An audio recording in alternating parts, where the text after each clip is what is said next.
Hi hello నమస్తే welcome to my YouTube channel. ఈరోజు tasty Emmy delicious sweet చేయాలనుకుంటున్నానండి. చాలా త్వరగా చేసుకునే స్వీట్, చాలా టేస్టీగా ఉంటుంది.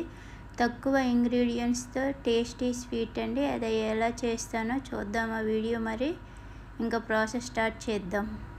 ముందుగా స్టవ్ వెలిగించుకొని ప్యాన్ పెట్టుకోవాలి. అందులో ఒక హాఫ్ కప్పు వరకు గీ తీసుకోవాలండి, ఎందుకంటే స్వీట్కి గీ ఎక్కువ పడుతుంది. హాఫ్ కప్పు వరకు గీ తీసుకోవాలి. 1 కప్పు శనగపిండి అండి తీసుకోవాలి. దాన్ని గ్రామ్ ఫ్లోర్ అంటారు, బేసన్ ఫ్లోర్ అంటారు. ఈ పిండి అనేది బాగా పచ్చివాసన పోయేంత వరకు బాగా సిమ్లో పెట్టి ఫ్రై చేసుకోవాలండి.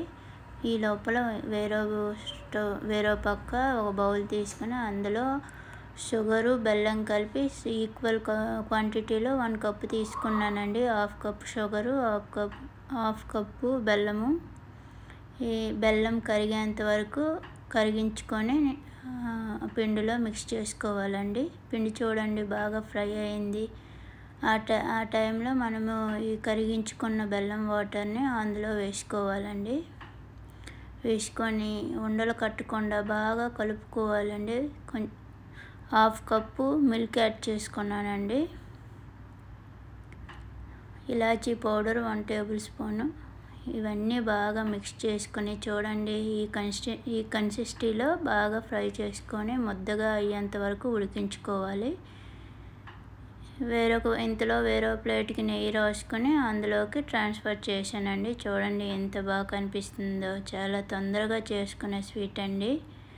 స్వీట్ అయితే రెడీ అయిపోయింది. దీనిపైన పిస్తా పౌడర్ని గార్నిష్ చేసుకుంటున్నా. పిస్తా, కాజు, బాదం చిన్న చిన్న ముక్కలుగా కట్ చేసి గార్నిష్ చేసుకుంటున్నాను. తర్వాత క్యూబ్స్లా స్క్వేర్ షేప్లో కట్ చేసుకోవడమే. అంతే అండి, చాలా సింపుల్గా స్వీట్ రెడీ అయిపోయింది. బేసన్ బర్ఫీ రెడీ అయిపోయిందండి. ఈ వీడియో కనుక మీకు నచ్చినట్లయితే లైక్ చేయండి, షేర్ చేయండి, సబ్స్క్రైబ్ చేసుకోవడం మర్చిపోకండి. Keep watching, bye. మేము చేసే మరిన్ని వీడియోలు మీకు నోటిఫికేషన్గా రావాలంటే పక్కనే ఉండే బెల్ ఐకాన్ని ఆన్ చేసుకోండి. Please subscribe my channel. Thank you for watching.